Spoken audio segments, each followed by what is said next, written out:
on the fighters, not on me. So, he has every right not to answer questions. Obviously, I was there. The purpose of me being up there was to ask the fighters questions, so that for the people watching the streaming, not so much the press, because you're going to get a chance to ask questions, for them to get some comments from the fighters. And I feel bad because it's not about me. There's nothing here is about me, but it kind of got made about me. So I have no. That's the only thing I feel bad about. That there were, Have you ever experienced anything? I mean, you've been in boxing for a long time. I'm sure other fighters have been mad at you for whatever reason. Yeah, not once. Not that often. To be perfectly candid, for the most part, they may disagree with something you've done, but I don't have those kind of relationships with fighters. So I feel like my calls of Adrien Broner fights have been fair. I think that's the ultimate test. If somebody can find that not to be the case, then that would be something, but it is what it is. Is there anything you want to tell Broner? Maybe? No, I don't. It's not in a bad way, but maybe to shed some perspective. He has a different approach to all this. He's not. He's asymmetrical when it comes to that, and so I just don't know. To me, I'm not against any fighter. I've spent a career. I'll put my body of work against that, because I don't. If you interviewed 100 fighters, I'm pretty sure 98 of them would say that I'm not against the fighter.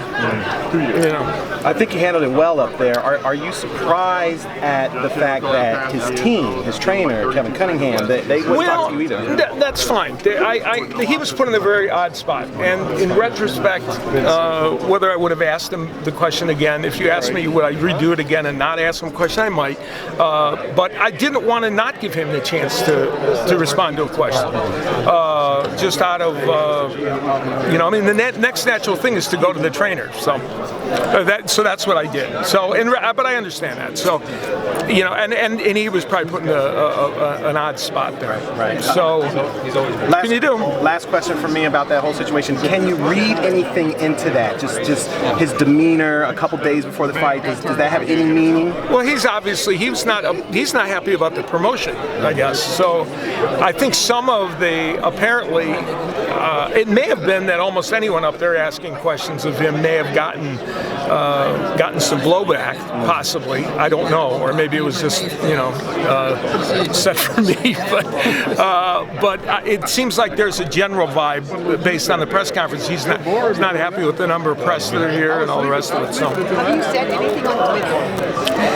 I don't remember. I think at one, I've commented, but I don't know of anything that I would have said on Twitter that would have been. Adrien Broner is very. I'm going to say, compared to how anyone would have commented to him on Twitter, I really don't think if you go through my Twitter feed, you're going to find a whole bunch of anti-Adrien Broner comments. There may have been a few occasions where I commented in general on something about him as a boxer, but of course that's my job to do that. But I haven't been sitting there trashing him on Twitter or anything of that nature that I'm aware that I could. If somebody finds like 5 really nasty tweets about Adrien Broner, show me. But I don't think so. Just probably, but not even that so much. I did make one statement about Gervonta Davis needed to stay at a lower weight, unlike his friend Adrien Broner, who I thought moved up in weight too fast. I don't see that as a terrible comment that was a personal. I don't make personal attacks on fighters. I'm not on Twitter commenting on his tweets or his posts. So I don't know what that's about.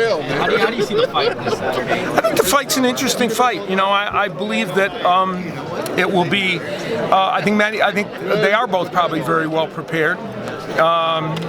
And so as a result of that, I think Pacquiao's going to be very aggressive.